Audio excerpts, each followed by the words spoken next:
Hello students, in today's class we are going to start the next chapter, coordinate geometry. This is also a very easy chapter and a mark scoring chapter.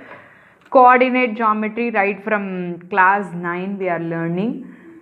The name itself says coordinate geometry. Normally it's the most liked chapter in math by most of the students because it will be very easy based on your plotting of points. So far we have learned how to plot the points on a graph. We have learned Cartesian plane and all those things, right? So what are we going to learn under this chapter in class 10? We are going to learn only 3 things. First one is how to find the distance between the 2 points whose coordinates are given. As of now, we know how to plot the points on the graph and what is meant by coordinate. All these things we know already. So when 2 points are given, how to find the distance between those 2 points. That's what we are going to learn first. That is called distance formula. There is a formula for that. So if you know the formula, it's mere application of the values and the simplification. That's it. So first thing we are going to learn about distance formula. Then second thing is to find the area of the triangle formed by 3 given points. Again the 3 points will be given and how to find the area of the triangle we are going to learn. And the last one is to find the coordinates of the point which divides a line segment joining 2 given points in a given ratio. Which means a line segment will be given and in what ratio the line segment is going to be cut will be given, and we can find at which point the line segment is being cut in the given ratio, right? And this is called section formula. So these 3 things we are going to learn under this chapter. First one is distance formula, second one is the section formula, and the third one is area of a triangle. So to start with, let us see what is distance formula. This is very basic thing. Alright, we have 2 points, say P and Q, and the coordinates of P are x1, y1, coordinates of Q are x2, y2. Then what will be the distance between PQ? This is mere application of a Pythagoras theorem. We are going to drop a perpendicular here, make it as a triangle. Then how will you find this? This is nothing but hypotenuse, right? Hypotenuse is nothing but, how will you find the hypotenuse? By applying Pythagoras theorem. PQ square is equals to QT square plus PT square, right? So on this we will arrive at the formula. On applying the Pythagoras theorem, we will arrive at the formula. PQ is square root of x2 minus x1 the whole square plus y2 minus y1 the whole square. So what are we doing here?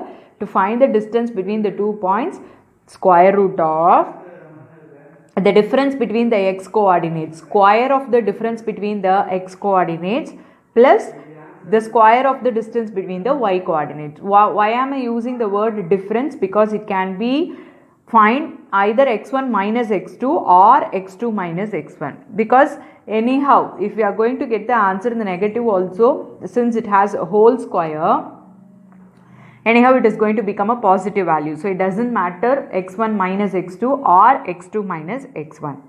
So how to find the distance between 2 points if their coordinates are known? Square root of square of the difference between the x coordinates plus square of the difference between the y coordinates. This is the distance formula, right? So based on this we are going to solve our first exercise. Let us move on to the problems now. So exercise 7.1, first subdivision, I am solving the second question for you. Find the distance between the following pairs of points. So I am going to name this point as A minus 5, 7 and B is minus 1, 3.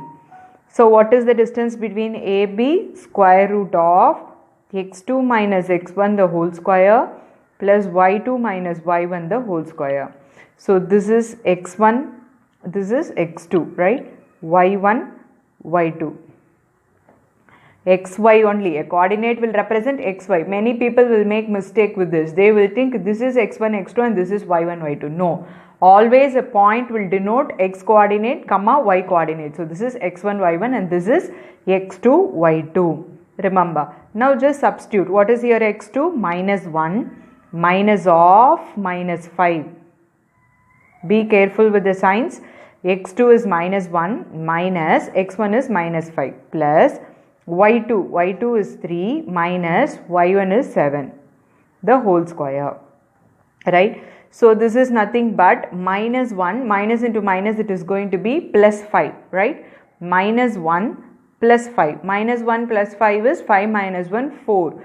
So this is 4 square plus 3 minus 7 is going to be minus 4 the whole square. So which is equal to 16 plus 16. 4 4s are 16. So it is nothing but square root of 32.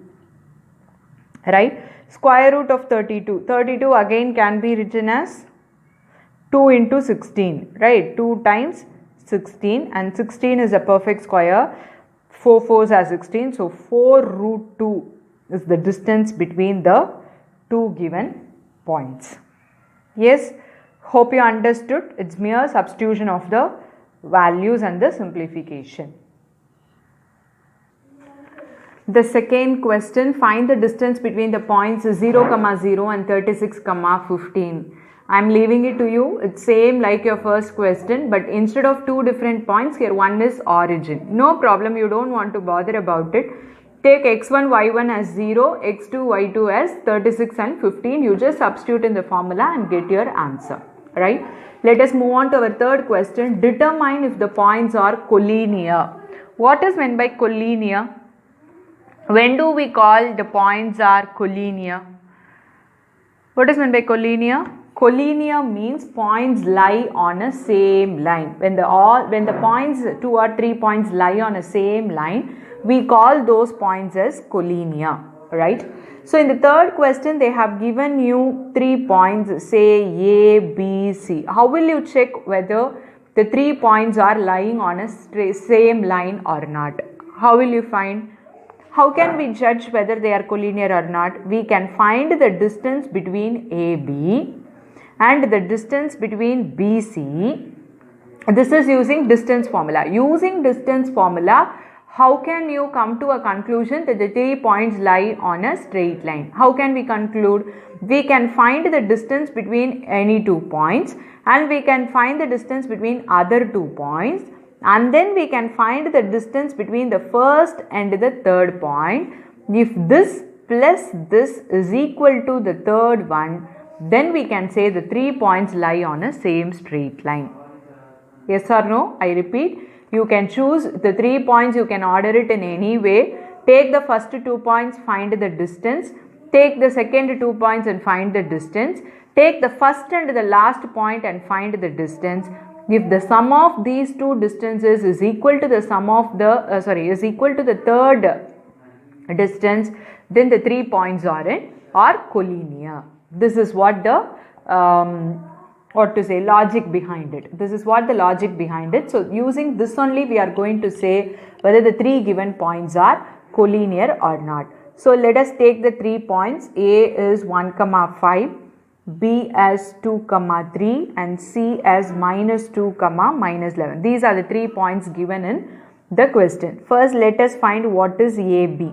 AB is going to be square root of x2 minus x1 the whole square. So 2 minus 1 the whole square plus 3 minus 5 the whole square. So which is equals to square root of 2 minus 1 is 1 square plus minus 2 the whole square. So which is nothing but square root of 1 plus 2 2s are 4. So which is root 5. Now let us keep it aside. Now let us find what is BC. BC is going to be square root of minus 2, right? Minus 2 the whole square plus minus 11 minus 3 the whole square, right? So which is equal to minus 4 the whole square plus minus 14 the whole square. Now 4 square is 16 plus 14 square is 196. If we add, we will get 212, right? So you can prime factorize it so that for addition purpose it will be easy. So if we prime factorize it, we get 2 1s are 2, 2 6 are 12, in between 0, then 2 6 are 12, then 2 5s are 10, 2 3s are 6. So it can be written as 2 root 53, right? Next we will find the distance between A and C. A and C, the points are 1, 5 and minus 2, minus 11. So x2 minus x1, minus 2 minus 1 the whole square plus minus 11 minus 5 the whole square, right, which is minus 3 the whole square plus minus 16 the whole square, which is 9 plus 256, which is 265. And if we see prime factorize 265, we are getting 5 and 53. It is of no use, so we can leave as such. Now we found the distance between all the 3 points, right? Now what we infer from this, AB plus BC is not equal to AC. We cannot add these two because this is root 53, this is root 5, and even then if we cannot add, we cannot do anything. So AB plus BC is not equal to AC, and hence the given points are not collinear. The given points are not collinear. Hope you understood the idea behind it. So if any 3 points are given, how will you identify whether the 3 points are collinear or not? You have to find the distance between 2 points and the next 2 points, and if you add those 2 distances, you should get the distance between the first and the third point. If it satisfies, then the points are collinear. If it does not satisfy, the points are not collinear. Right? Hope you understood. Let us move on to the next question. Check whether the points are the vertices of an isosceles triangle. So what is the property of an isosceles triangle? 2 sides will be equal, right? So using distance formula, how will you identify whether the given points are the vertices of an isosceles triangle? How? Say if suppose ABC is the triangle ABC, right? The vertices given are 5, minus 2 and B6, 4, 7, minus 2. So what are we going to do is, let us find the distance between AB, the distance between AC and the distance between BC. Any 2 distances are same, then we can say that the given triangle is an isosceles triangle. Yes? So how are we going to prove that? Find the distance between the 2 consecutive points, distance between the 2 consecutive points, 2 consecutive vertices AB, AC and BC, and check whether any 2 distances are equal. If any 2 distances are equal, then the given vertices forms an isosceles triangle, right? I am leaving this question to you. Let us move on to the next question now. Now let us solve the 5th question. In a classroom, 4 friends are seated at the points A, B, C and D as shown in the figure 7.8. Champa and Chamili walk into the class, and after observing for a few minutes, Champa asks Chamili, "Don't you think ABCD is a square?" Chamili disagrees. Using distance formula, find which of them is correct. So they asked you to check whether the seating of the 4 persons are square or not. So what are all the properties of a square? When you will call a quadrilateral as a square? If all the sides are equal and the diagonals are also equal, right?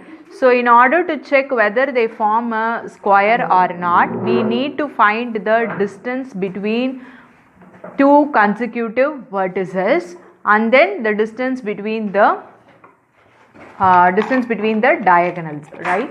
So for that, they didn't give you the vertices directly. They have given you the position. So first we have to identify the coordinates of the points. First let us start with A. What is the position of A here? X, Y we should write, right? This is your x-axis and this is your y-axis. So what is the position of A now? X, Y. So 3, 4 is the position of A, right? 3, 4 is the position of A. What is the position of B? 6, 7. 6, 7 is the position of B. What is the position of C? 9, 4. What is the position of D? 6, 1. Right? 6, 1. Now we have identified the vertices of all the 4 points. Now we have to check whether they form a square or not. So what is the property of a square? As I told you, the distance between any 2 consecutive vertices should be equal. That is, AB should be same as BC, should be same as CD, should be same as AD. This is the way to find using distance formula, right? If all the four sides are equal, will it become a square?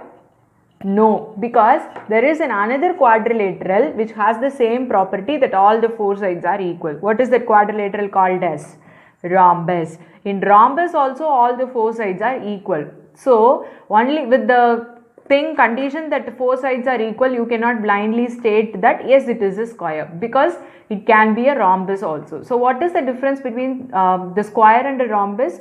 In a square added to four sides, the diagonals are also in the equal length. So you have to find the distance between the diagonals BD and AC. So the distance between BD and the distance between CD, AC is also same. Then you can strongly conclude that ABCD is a square. If the diagonals are not equal, then we can say that ABCD does not form a square, right? So what is the procedure to solve this problem now? You have to find the distance between AB, BC, CD, DA. First check whether all the four sides are equal, and added to that you have to check whether BD and AC distance are also equal. Only then we can state that yes, what Champa told is correct, they form a square, right? Hope you understood. Let us move on to the next question now. I am leaving this question also to you. This is like mere substitution. We know the vertices, you find the distance and check whether it is a square or not. Now sixth question, name the type of quadrilateral formed if any. Name the type of the quadrilateral formed if any. What do they mean? If they form a quadrilateral, the vertices which are given below, they asked you to name it by the following points and give reasons for your answer. And each of the subdivision they have given you four vertices. So they asked you to check whether they form a quadrilateral first of all, and if they form a quadrilateral, they asked you to name it. So before getting into the solution of this problem, I wish to recall the properties of special quadrilaterals. So as I told you, what is the property of a square? All the four sides are equal and the diagonals are also equal. A rhombus, four sides are equal but the diagonals are not equal. In a rectangle, opposite sides are equal and the diagonals are of equal length. In parallelogram, opposite sides are equal but the diagonals are not equal, right? So what is the procedure if you get a question of this kind? If they give you four vertices and if they ask you to check whether what sort of a quadrilateral they form, do they form, what you should do? First find the distance between the consecutive vertices and check whether are they equal. If they equal, they can be either a square or a rhombus. Then move on to the second step, like finding the distance between the diagonals. If the diagonals are also equal, they form a square. If the diagonals are not equal, they form a rhombus. Or if or not all the four distances are equal, only the opposite distances are equal, then they form a rectangle or parallelogram. Then move on to the second step, like finding the distance between the diagonals. If the diagonals are equal, you can state that it is a rectangle. If the diagonals are not equal, you can state that it is a parallelogram, right? So all the four distances are equal, all opposite sides are equal. What will happen if all the four distances are different? Then you can plot it in the graph roughly and you can say, you can check what quadrilateral it forms. And you can also check whether it forms a quadrilateral or not. And if you find all the 3 points like collinear, or if 3 points are collinear, then they do not form a quadrilateral, right? If 3 points are collinear, they do not form a quadrilateral. How will you form a quadrilateral? See, if 3 points are collinear and 1 point is somewhere, how will you form a quadrilateral? It will form a triangle only. It will not form a quadrilateral. If 2 points are collinear, then will it form a quadrilateral? Yes, it will form a quadrilateral. If more than 2 points are collinear, it will not form a quadrilateral. So you can plot it roughly and you can check whether it forms a quadrilateral or not, right? Now let us come back to the sixth question. So your first subdivision, what we should do now? Name it as A, B, C, D. Check find what is the distance between AB, BC, CD, DA, and then the diagonal AC and BD, and give your conclusion whether it is going to be square, rhombus, parallelogram or a rectangle. If you find all the four are different, you can plot it in the graph roughly and you can check what inference you are getting out of it. And because they have given clearly, name the type of quadrilateral formed if any, because there can be a question where a quadrilateral cannot be formed, right? Okay, hope you understood, hope the things are clear right till this. Let us move on to the next one. Find the point on the x-axis which is equidistant from 2, -5 and -2, 9. Now let us see how can we do this. Now see what is given in the question. There are 2 points A and B. They asked you to find a point on x-axis which is equidistant from these two. So I have roughly plotted the points A and B. A is -2, 9 somewhere here. B is 2, -5 somewhere here. We need to find a point on x-axis. It is not necessary that it should be here. It can be anywhere on the x-axis. Roughly I have plotted it on x-axis. Is such that the distance between AC and BC are equal. Equidistant means what? Equal distance. The distance between these two are equal. So any point on x-axis is of the form x, 0. The y coordinate will be 0, right? So we have taken it as x, 0. So according to the question, AC is equals to BC. Now we know what is A, B, C coordinates we know, right? So apply distance formula and simplify it. We can, since we have square root on both sides, it will get cancelled, right? So x plus 2 the whole square plus 81, 9 square is 81 plus x minus 2 the whole square plus 25. Apply A plus B the whole square identity here. Here A minus B the whole square identity. Then similar terms will get cancelled.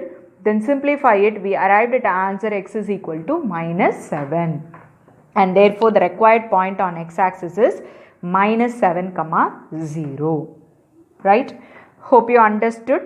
Let us move on to our next question. Find the value of y for which the distance between the points P and Q is 10. What happened here? They have given you the answer. The distance between PQ is 10, but one coordinate is missing there. You can find out, right?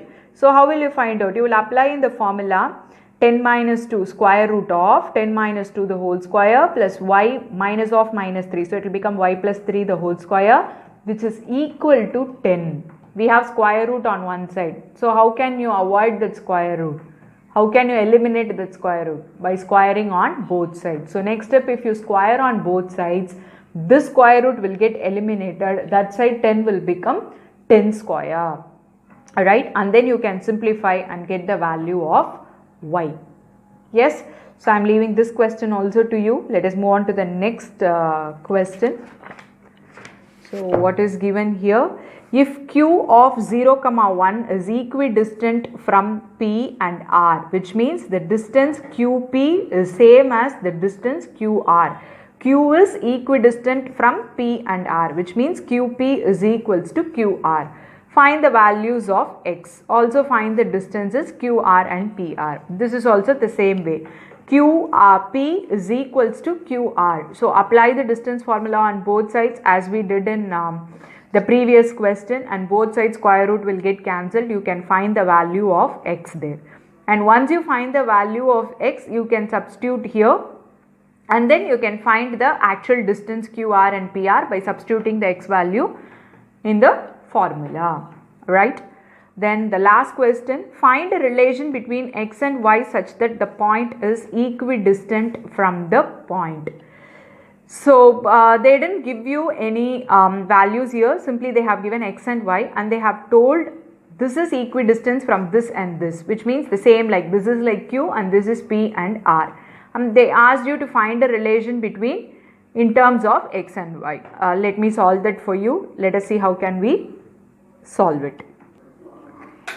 Now let us see how can we solve this. A, B, C we have taken C as x comma y, and it is given that it is equidistant from C, right? So AC is equal to BC. Apply distance formula. X2 minus x1, x minus 3 the whole square plus y minus 6 the whole square, which is equal to x plus 3 the whole square plus y minus 4 the whole square. Now square root on both sides will get cancelled. Apply a minus b the whole square identity, a plus b the whole square identity on both sides, and simplify it. Bring the like terms on one side and simplify it carefully. We can arrive at the required relation. Yes, thus we came to the end of this topic under coordinate geometry. It's very easy topic. Hope you understood. So do these problems as a homework. Exercise 7.1, question number 1, first and third subdivision, and the remaining questions which I have mentioned here. And if you have any doubts, you can ask me. Thank you, students.